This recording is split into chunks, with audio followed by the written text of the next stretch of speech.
When Arbenz became president of Guatemala, the country was very much under the thumbs of United Fruit Company, the big international corporations. And Arbenz ran on this ticket that says, you know, we want to get the land back to the people.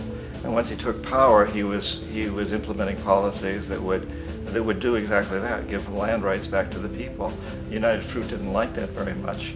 And so they hired a public relations firm, launched a huge campaign in the United States to convince the United States people, the citizens of the United States, and the press of the United States, and the Congress of the United States, that Arbenz was a Soviet puppet, and that if we allowed him to stay in power, the Soviets would have a foothold in this hemisphere. And that at that point in time was a huge fear on everybody's mind, the Red Terror, the Communist terror.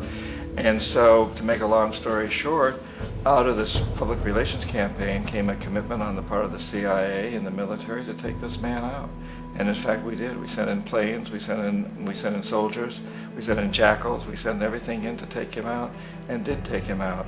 And as soon as he was removed from office, the new guy that took over after him basically reinstated everything to the big international corporations, including United Fruit.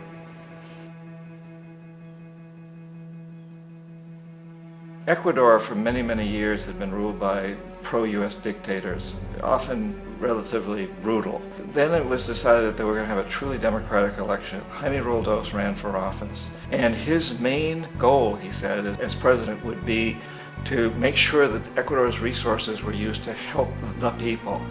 And he won, overwhelming, by more votes than anybody had ever won anything in Ecuador. And he began to implement these policies to make sure that the profits from oil went to help the people. Well, we didn't like that in the United States. I was sent down as one of several economic hitmen to change Roldos, to corrupt him, to bring him around, to let him know, you know, okay, you know, you can get very rich, you and your family, if you play our game, but if you continue to try to keep these policies you've promised, you're going to go. He wouldn't listen. He was assassinated. As soon as the plane crashed, the whole area was cordoned off. The only people allowed in were U.S. military from a nearby base and some of the Ecuadorian military. When an investigation was launched, two of the key witnesses died in car accidents before they had a chance to testify. A lot of very, very strange things that went on around the assassination of Jaime Roldos. I, like most people who've really looked at this case, have absolutely no doubt that it was an assassination. And of course, in my position as an economic hitman, I was always expecting something to happen to Jaime, whether it be a coup or assassination, I wasn't sure, but that he would be taken down because he was not being corrupted. He would not allow himself to be corrupted the way we wanted to corrupt him.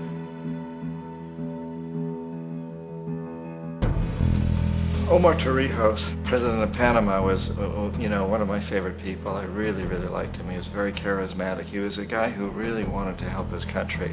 And when I tried to bribe him or corrupt him, he said, look, John, he called me Juanito. He said, look, Juanito, I don't need the money.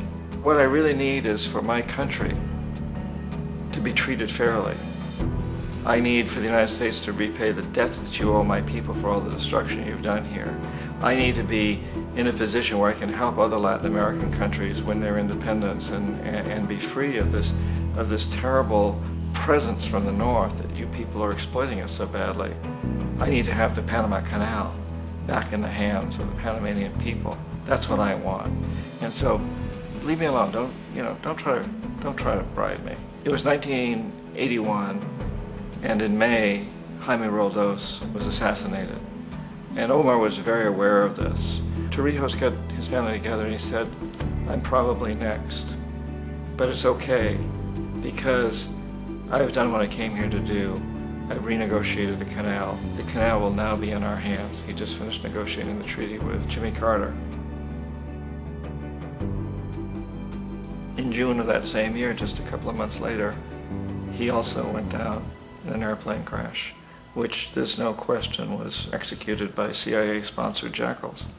Tremendous amount of evidence that one of Torrijos' security guards handed him at the last moment as he was getting on the plane a tape recorder, a small tape recorder that contained a bomb.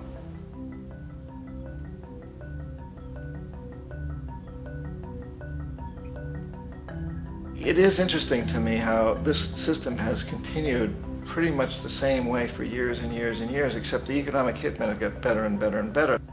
Then we come up with, very recently, what happened in Venezuela. In 1998, Hugo Chavez gets elected president, following a long line of presidents who had been very corrupt and basically destroyed the economy of the country. And Chavez was elected amidst all that. Chavez stood up to the United States, and he's done it primarily demanding that Venezuelan oil be used to help the Venezuelan people. Well, we didn't like that in the United States. So in 2002, a coup was staged, which there's no question in my mind, and most other people's minds, that the CIA was behind that coup.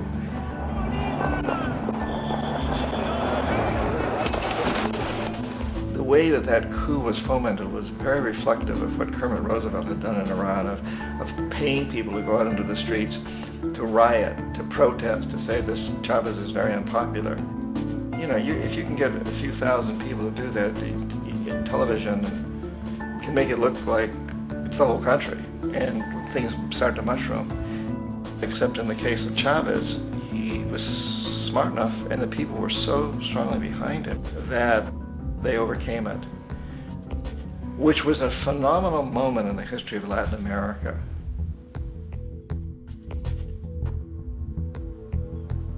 Iraq actually is a perfect example of the way the whole system works. So we economic hitmen are the first line of defense. We go in and we try to corrupt governments and get them to accept these huge loans, which we then use as leverage to basically own them. If we fail, as I failed in Panama with Omar Torrijos and in Ecuador with Jaime Roldos, men who refuse to be corrupted, then the second line of defense is we send in the jackals. And the jackals either overthrow governments or they assassinate. And once that happens and a new government comes in, and boy, it's going to toe the line, because the new president knows what will happen if he doesn't. In the case of Iraq, both of those things failed. Economic hitmen were not able to get through to Saddam Hussein. We tried very hard. We tried to get him to accept a deal very similar to what the House of Saud had accepted in Saudi Arabia, but he wouldn't accept it. And so the jackals went in to take him out. They couldn't do it. His security was very good. After all, he had one time worked for the CIA. He'd been hired to assassinate a former president of Iraq and failed, but he knew the system. So in '91, we send in the troops and we take out the Iraqi military. So we assume at that point that Saddam Hussein is going to come around. We could have taken him out, of course, at that time, but we didn't want to. He's the kind of strong man we like. He controls his people. We thought he could control the Kurds and keep the Iranians in their border and keep pumping oil for us. And that once we took out his military, now he's going to come around. So the economic hitmen go back in the 90s without success. If they'd had success, he'd still be running the country. We'd be selling him all the fighter jets he wants and everything else he wants. But they couldn't. They didn't have success. The jackals couldn't take him out again. So we sent the military in once again, and this time we did the complete job and took him out, and in the process created for ourselves some very, very lucrative construction deals. We had to reconstruct a country that we'd essentially destroyed, which is a pretty good deal if you own construction companies, big ones. So, you know, Iraq shows the three stages. The economic hitmen failed there, the jackals failed there, and as a final measure, the military goes in.